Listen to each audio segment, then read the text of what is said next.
말씀 하박국 2장 1절에서부터 3절입니다. 우리 짧은 구절이기 때문에 한 목소리로 읽으시면 좋겠습니다. 구약 1302면 혹은 3면 하박국 2장 1절에서 3절까지 말씀 우리 함께 읽으시도록 하겠습니다. 찾으신 줄 알고 우리 함께 봉독하겠습니다. 내가 내 파수하는 곳에 서며 성루에 서리라.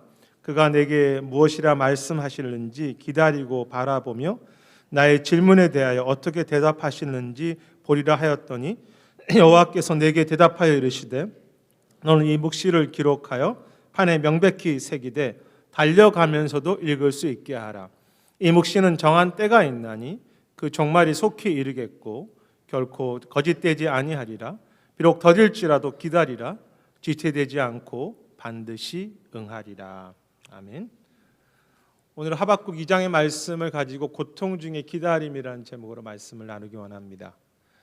다 아는 소설인데요. 이 생텍쥐베리가 쓴 어린 왕자에 보면 그런 내용이 나옵니다. 여우가 등장하는데 여우가 왕자에게, 어린 왕자에게 그런 이야기를 하죠. 너가 오후 4시에 오면 나는 3시부터 행복해지기 시작할 거야. 시간이 흐를수록 나는 점점 더 행복해지겠지. 4시에는 내가 흥분해서 안절부절하지 못할 거야. 그래서 이 행복이, 기다림의 행복이 얼마나 값진 것인지 알게 되겠지라고 그렇게 여우가 이야기하는 내용이 나옵니다. 이 장면에서 여우는 그 어린 왕자에게 4시에 만날 것을 약속하려고 하는데요. 이제 그것을 이제 길들여진다는 표현을 쓰는데 4시에 왕자가 오는 것을 알기 때문에 이제 그것이 습관에 대해서 그래서 4시에 약속을 하게 되면 그 왕자가 올 것을 알기 때문에 3시부터 행복하다는 것입니다. 행복한 기다림에 대한 그런 이야기죠. 기다림의 그 소중함과 가치와 행복들, 특히 우리 기독교와 말씀은 이 기다림의 가치를 소중하게 여기는 기다림의 신앙, 기다림의 종교라고 말할 수 있을 만큼 성경에는 기다림의 이야기가 참 많습니다. 그러나 오늘 우리의 시대와 이 믿음은 이 기다림의 소중함을 잃어버리고 산다고 생각합니다. 그래서 당장 어떤 결과들이 좋지 않거나 결과가 나에게 주어지지 않을 때 혹은 긴 고통 중에 있을 때 그래서 기다릴 때 우리는 쉽게 흔들리고 갈등하는 것이죠. 우리가 앞으로 한 달 동안에 걸쳐 살필 이 하박국의 말씀은 이러한 고통 중에서 기다리는 이야기입니다. 그 고통 중에서 기다리면서 하나님과 하박국이 이제 서로 질문하고 대화하고 기도한 내용이죠. 하박국 선지자. 이 하박국 선지자에 대해서는 그렇게 많이 알려지지 않았습니다. 단지 우리가 알 수 있는 그것은 그는 그 남쪽 유다가 멸망해 가는 거의 그때 사역했던 선지자라는 것입니다. 최근에 공동체 성경 읽기를 통해서도 우리가 그 부분을 지금 읽고 있는데요. 유다가 이제 멸망해 가고 이제 다시 역대기로 시작되는데 보통 하박국은 남쪽 유다의 여호야김 왕, 여호야김, 여호야긴 이렇게 되는데요. 거의 마지막 왕들입니다. 유다의 마지막 여호야김 왕이 다스리던 시대에 선지자로서 역할했던 사람으로 알려져 있습니다. 여호야김 왕이 누구일까요? 그는 이미 말씀드렸지만 유다가 멸망하는 가운데서 그때 강국이 바벨론이고 애굽이었거든요. 지금도 작은 나라들은 강국의 눈치를 봐야 되는데 이 유다는 여호야김 왕은 자기가 살아남기 위해서 바벨론과 애굽을 왔다 갔다 하면서 살아남으려고 했던 기회주의적인 왕이었고요. 자신의 왕의 자리를 지키려고 백성들을 괴롭혔던 인물이었습니다. 그래서 저희가 오늘 읽지 않았지만 1장의 그 2절부터 4절에서 하박국이 처음 질문하는 내용이 당시 유다라고 하는 그런 나라 안에 이런 왕들 때문에 고통이 있고 여러 가지 모순과 잘못된 모습을 하박국이 보면서 하나님께 질문한 첫 번째 내용이 1장 2절부터 4절까지 내용입니다. 특히 이제 2절에 보면 이렇게 기록되어 있죠. 자신이 부르짖어도 하나님이 듣지 않으시는데 어느 때까지입니까? 라고 그렇게 말하고요. 3절에서는 어찌하여 내 눈에 이렇게 험한 일들을, 악한 일들을 보게 하십니까? 라고 그렇게 이 하박국이 하나님께 좀 대들고 있는 그런 질문이에요. 나라가 어려워졌는데, 지금 망해가는데 왕은 더 자기 생각만 하고 있고요, 백성들도 회개하지 않고 욕심으로 살고 있었습니다. 아픈 사실은 하박국이 기도했지만 어떤 변화가, 기도했으면 변화가 와야 되는데 기도했음에도 더 나빠졌다는 것입니다. 부르짖어도 주님이 듣지 않으십니다. 어느 때까지입니까? 그리고 어찌하여라는 그런 탄식을 하게 되는 거죠. 이 하박국의 첫 번째 질문에 대해서 하나님이 이제 1장 5절부터에 보면 대답을 하세요. 첫 번째 대답을 주시는데 정확한 답을 주시지 않고 하나님의 답변의 내용 1장에 보면 갈대아 사람, 이 바벨론 사람들을 말하는데, 바벨론을 일으켜서 그 유다 왕과 유상과 죄를 심판하신다는 정도로만 대답하십니다. 이 하나님의 첫 번째 대답은 하박국의 질문과 탄식을 잘 해결해 주지 못했죠.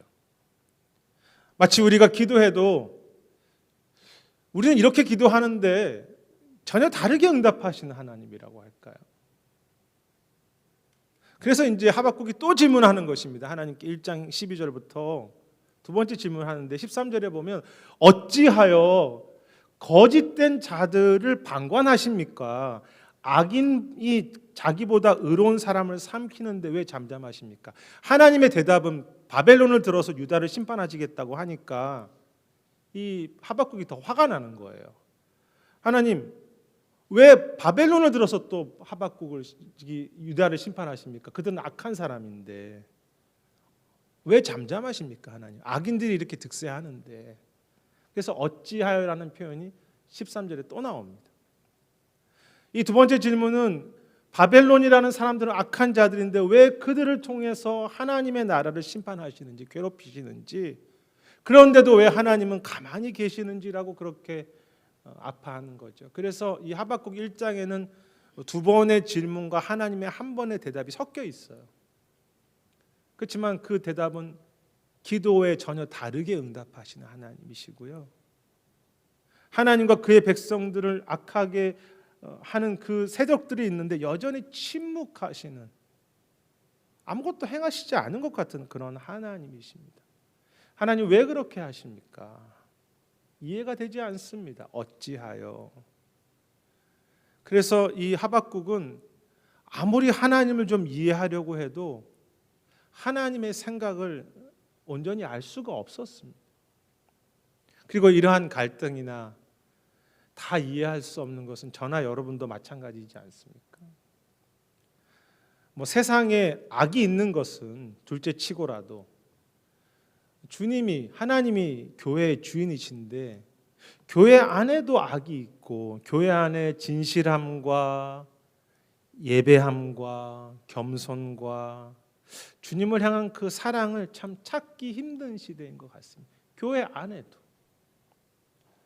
믿음의 사람들이 더 세상에서 고난받는 것 같고요, 기도해도 그대로 문제가 바뀌지 않는 것 같습니다. 저는 이 시대의 교회의 모습이 이렇게 나빠지고 쇠퇴하는 것에 대해서 정말로 참 아픔이 있는데요, 그것도 아프지만 세상이 주님을 너무 비웃는 것 같아서 사실 더 아픕니다. 너무 주님과 교회를 쉽게 말하는 것에 대해서 왜 그런데도 하나님은 침묵하시는지, 또한 교회를 향한 주님의 몸이잖아요. 이 소중한 교회를 향한 도전들이 교회 안과 교회 밖에도 너무나 많은데 왜 하나님은 가만히 계신지 참 잘 이해가 되지 않습니다. 그런데 이 하박국이요, 하나님 저는 이해할 수 없어요라고 하는 그 갈등, 정직함이라고 할까요? 그것이 오히려 하박국을 더 겸손하게 하고 더 기도하게 하고 더 하나님과 대화하게 했습니다. 이해하지 못한 것을 붙잡고 나아갈 때 그가 더 성숙해졌다고 할까요? 흥미로운 것은 그 이단이나 사이비 종교를 가보시면요, 공통점이 있는데 자신들이 다 알고 있다고 말합니다. 이단치고 모른다고 하는 이단은 거의 없습니다. 내가 이 시대를 다 알고 있다고, 내가 당신을 보니까 다 보인다고 이렇게 말하는 거죠. 사실 위험한 거죠. 신앙적으로 내가 뭐 기도 많이 했기 때문에 당신을 다 본다, 굉장한 자만이고 교만입니다. 여러분, 내가 다 알고 있고 다 해결할 수 있다고 말하는 대표적인 사람들이 누굽니까? 점쟁입니다. 용하다는 무당이죠. 안타까운 것은 요즘은 기독교인들도 이 점을 보러 다닌다고 하는데요, 다 본다고, 내가 특별한 사람이기 때문에 내가 알 수 있다고 착각하는 것, 그것이 교회 밖에서 아니라 교회 안에서도 내가 성경을 알기 때문에 내가 다 알고 있다고. 하지만 성경의 하나님의 사람들은 자신이 모르는 것을 깨닫는 사람들이었어요. 여기 겸손한 사람들이죠. 물론 하박국도 하나님의 사람이기 때문에 어느 정도는 알고 있었습니다. 하나님이 대답을 해주시잖아요. 하지만 주님이 왜 악인들은 그렇게 두시는지, 왜 그렇게 이스라엘이 고통당하는지 어느 정도는 알고 있었지만 그것을 깊게 다 알지 못했습니다. 왜 이렇게 고통이 오래 가는지, 언제까지 고통은 돼야 할지 알지 못했고, 그렇게 알지 못한다는 사실이 그 고통이 그를 겸손하게 한 것입니다. 그리고 하나님께 정직하게 그 고통과 겸손 속에서 하나님께 나아가서 따지는 거죠. 하나님, 언제까지입니까? 그 갈등이 오히려 하박국으로 하여금 하나님께 더 나아가게 했고요, 더 동행하게 했고, 더 기도하게 한 것입니다. 나의 어리석음과 나의 고통을, 이 땅의 고통을 받아들일 수 있기 때문에, 그렇기 때문에 성장할 수 있는 거죠. 진정한 믿음입니다. 나의 어리석음을 인정하면서 주 앞에 나가는 것, 그래 성장해 가는 것. 보네퍼 목사님에 대해서는 여러 번 말씀드렸지만, 그것은 또 다른 묵상집에 보면 히틀러라고 하는 강력한 그 독일의 폭군 아래서 감옥에 갇히면서 그가 죽어가죠. 고통입니다. 그런데 그곳 속에서 그는 사실 믿음의 사람이고 목회자이고 막 대항했던 사람인데, 자신이 얼마나 어리석고 약한 사람인지를 그 감옥에서 더 깊게 깨닫게 됩니다. 보네퍼는 감옥에서 유명한 고백인데요, 자신은 너무 어두운 데 갇혀서 그 햇빛이 너무 그립고, 자기는 그 꽃을 보고 싶은데 꽃을 볼 수 없고, 새소리가 너무 자기는 굶주려 있다고, 그리고 언제 이 옥에서 나갈 날이 올까라고 그렇게 안타깝게 기다리는, 막 그 감옥에서 용기 있게 서는 사람이 아니고요, 그 속에서 약하고 아픈 자신이라고 그렇게 표현합니다. 그리고 나중에는 기도하는 것도 힘들어서 지쳤다고 그렇게 고백하죠.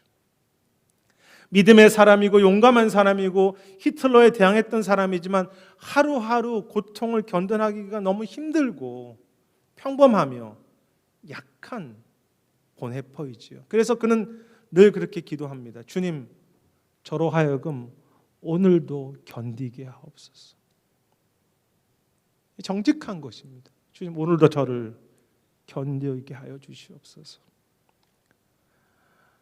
저는 저나 우리 교회나 어떤 아픔과 문제를 너무 쉽게 답을 찾거나 내가 다 알 수 있다고, 내가 다 해결할 수 있다고 말하기보다는 나의 약함을 인정하고 무지함을 깨달을 수 있는, 그러면서 오늘 우리의 문제 앞에 겸손히 그 고통을 받아들일 수 있는 그런 믿음이 되었으면 좋겠습니다.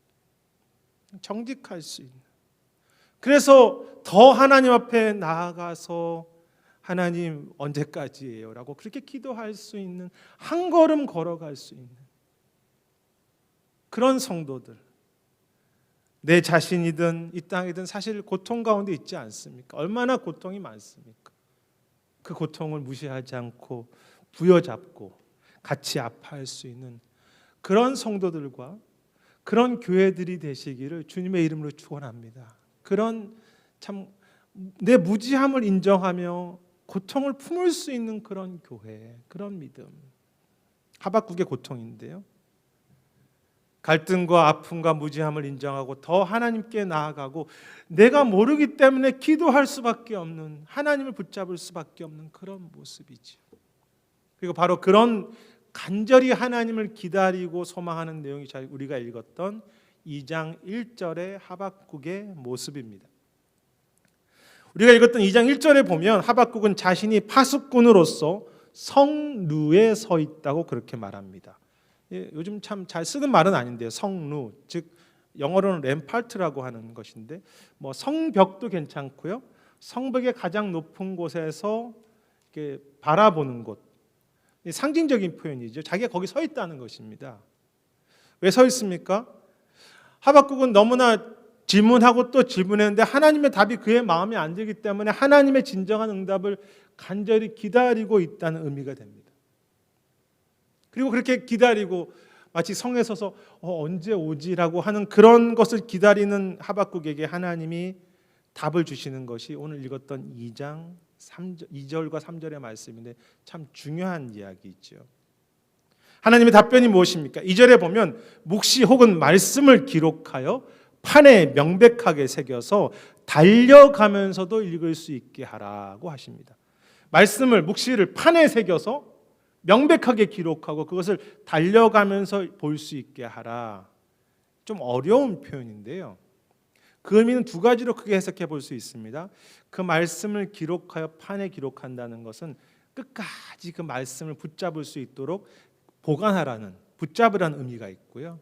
달려가면서 볼 수 있게 하라는 것은 상징적인 의미고 약간 어려운 말 표현인데 내가 준 말씀을 너는 끝까지 붙잡고 전하라는 의미가 있습니다.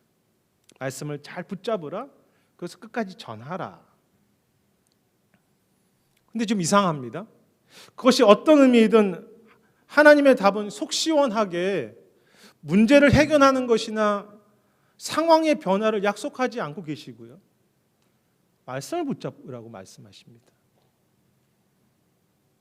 좀 언제 그 바벨론이 망할 건지, 언제 이스라엘이 회복할 건지 그런 것에 대해서 정확하게 말씀하시지 않고 지금 그것이 급한데 하박국은 말씀을 붙잡으라고 그렇게 답하시는 거죠. 두 번째 하나님의 답인데 사실 이 답이 하박국이든 우리가 품어야 할 진정한 지혜이고 하나님의 응답이고 또 진정한 소망이 되는 것이죠. 여러분, 왜 하나님께서 2절에 그 말씀을 판에 새기고 달려가면서도 볼 수 있도록 그렇게 품으라고 그렇게 말씀하십니까? 왜 그것이 답이 됩니까? 3절에 그 답이 있는데요.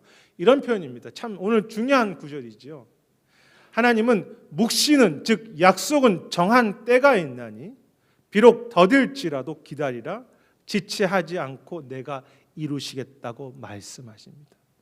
오늘 설교의 가장 중요한 구절이라고 생각합니다.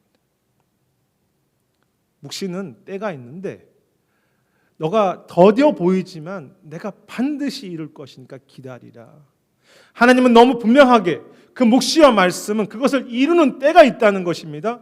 그러면서 비록 너가 생각할 때는 늦게 이루어지는 것 같지만 나는 지체하지 않고 그 말씀을 그 때에 따라서 분명하게 이루신다고 약속하시는 거죠.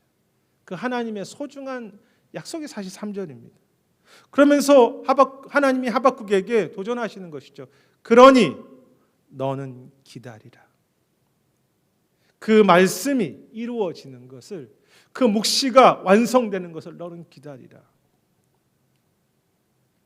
그러므로 여기에 하박국의 이 기다림은요, 당장 어떤 변화를 해결해 가는 그런 것을 믿는, 당장 문제가 해결해 주시는 것을 믿는 그런 기다림이 아니라 여기에 기다림은 때를 따라 그 뜻을 이루시는 그 하나님을 신뢰하고 그 하나님을 믿는 기다림입니다.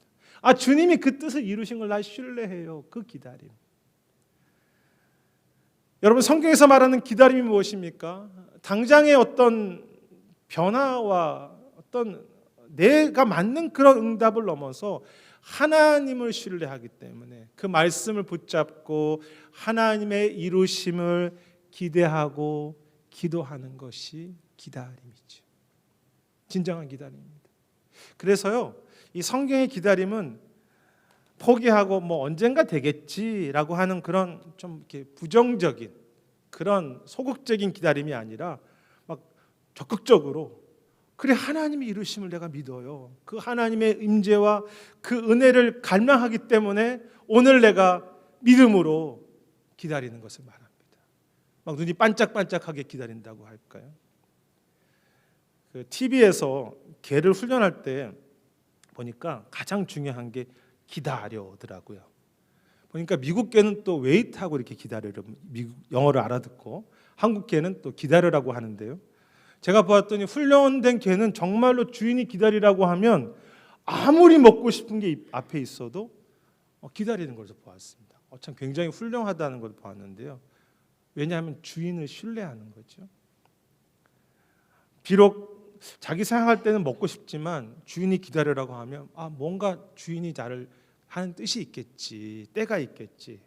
그런데 그 개의 기다림을 눈을 보면요, 막 얼마나 그 음식을 보면서 막 사랑스럽게 막 갈망하는지, 침을 질질 흘리면서도 막 애처롭게 기다리는데 그래도 주인을 신뢰하는 거죠. 주인이 자기를 돌본 것을 믿기 때문에 그 주인을 믿는 만큼 그는 기다릴 수 있는 것이죠. 그런데 여러분, 우리 주님은 인간인 우리 주인보다 비교할 수 없이 더 신실하시고 선하시지 않습니까? 근데 그 주님께서 약속하시는 것입니다. 내가 때에 늦지 않게 너의 때에 적합하게 내가 이룰 것이니까 절망하지 마. 기다려. 물론 어떤 약속은 이 하박국 때도 그렇고 어떤 성경 약속은 몇백 년이 걸리는 약속도 있었습니다.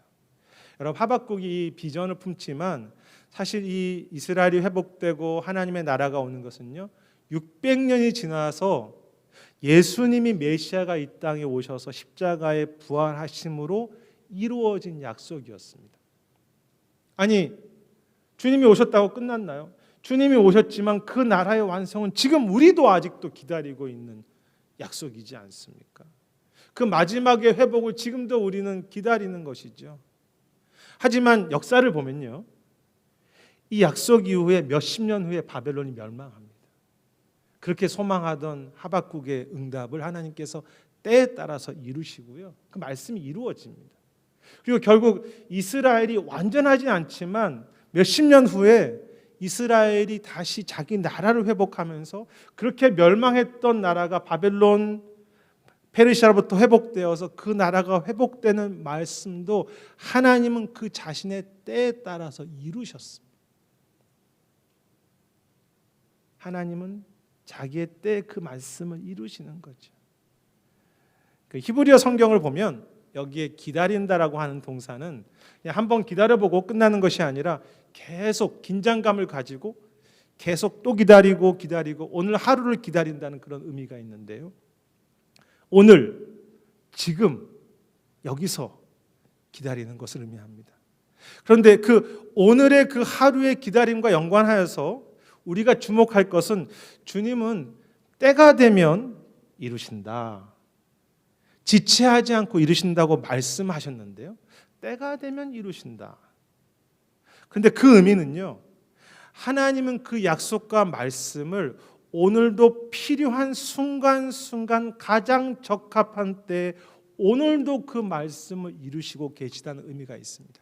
때가 되면 이루신다는 것은 오늘도 그 때를 하나님께서는 성실하게 이루신다는 그런 의미가 있죠. 그러므로 말씀을 붙잡고 기도하면서 기다리는 우리의 오늘의 시간이, 오늘의 모든 시간이 하나님은 늦지 않게 이루시기 때문에 오늘이 하나님이 이루시는 때가 되는 것입니다. 매우 중요한 부분입니다. 말씀을 붙잡고 기도하고 기대하는 그 삶의 오늘이 하나님이 이루시는 때가 되는 것이죠.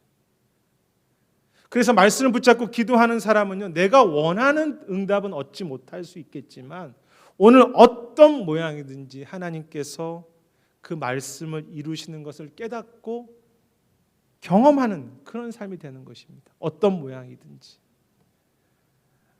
오늘이라는 시간이 하나님이 말씀을 이루시는 그 때가 되는 은혜와 삶. 오늘 고통당하지만 주님은 동행하심을 오늘 이루어 가시죠. 나와.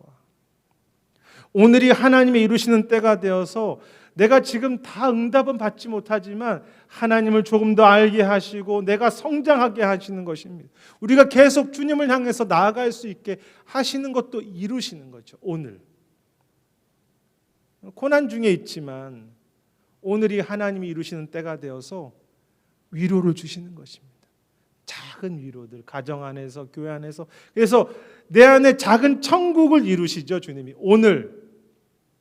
오늘도 그 천국을, 그 주님을 바라보는 그 행복을, 기다림의 행복을 우리에게 주셔서 담대하게도 하시고 평강을 주시기도 하시고 기쁨도 주시면서 오늘 그 뜻을 이루시는 것입니다.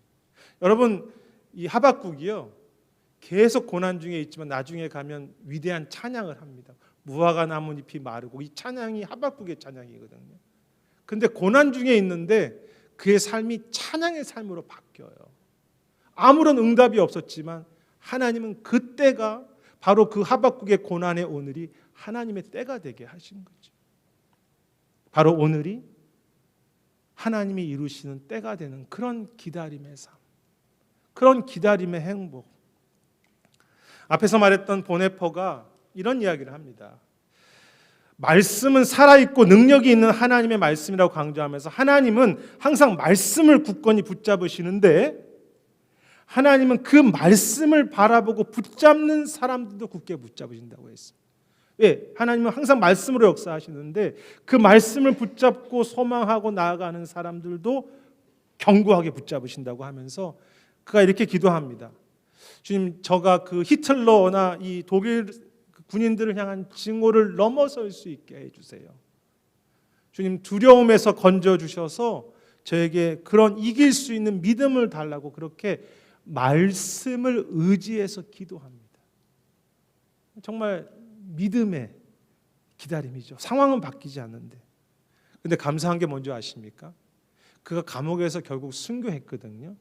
그의 기도처럼 풀려나지 못했어요.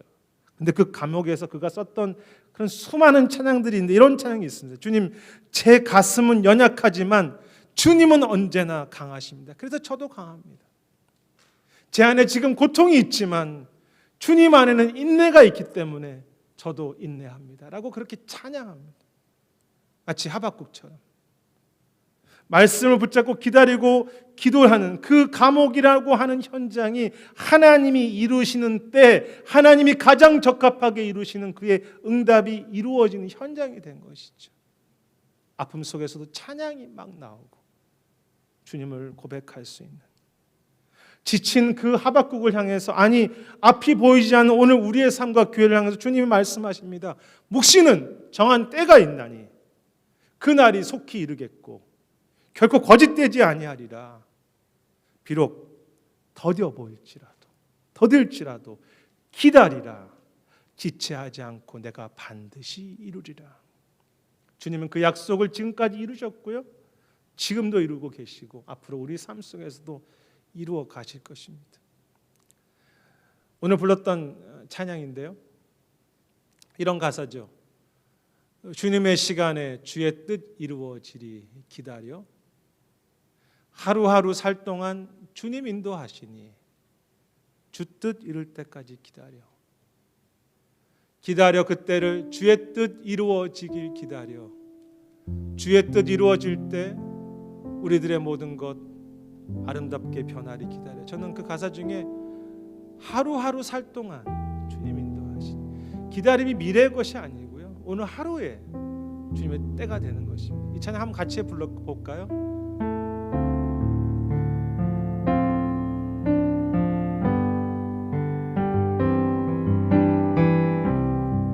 주님의 시간에 주님의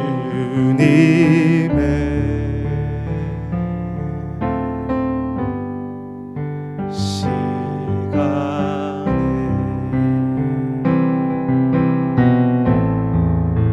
그의 뜻 이루어지리 기다려. 오늘 하루가 그때입니다. 하루하루 주님, 우리가 기도 없이는 걸어갈 수 없습니다. 주님 인도하시 주 뜻 이룰 때까지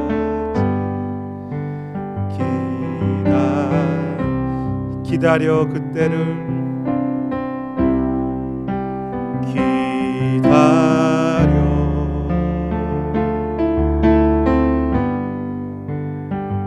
그때를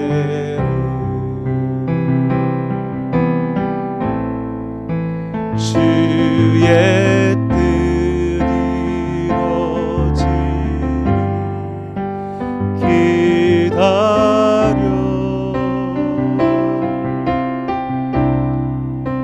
주의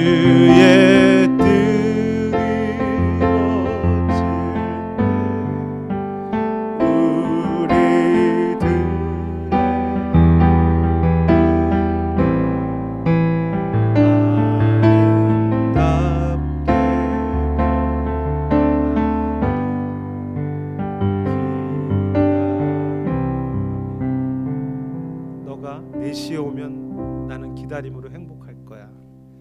그 주님의 이루시는 그 약속을 기다리는 행복을 좀 아는 사람들, 기다림의 가치를 아는 사람들. 그래서 오늘도 우리의 부족함을 깨닫고 날마다 기도하고요. 왜? 기도 없이 갈 수 없는 길이기 때문에, 내가 걸어갈 수 있는 게 아니니까 말씀 붙잡고 기도하면서 오늘도 행복하게 기다리고, 그리고 오늘 이루시는 그 때를 경험해 가면서 마지막 주 앞에 설 그 소중한 날을 참 깨어서 기다리시는 그런 우리 모두가 되시기를 주의 이름으로 축원하겠습니다.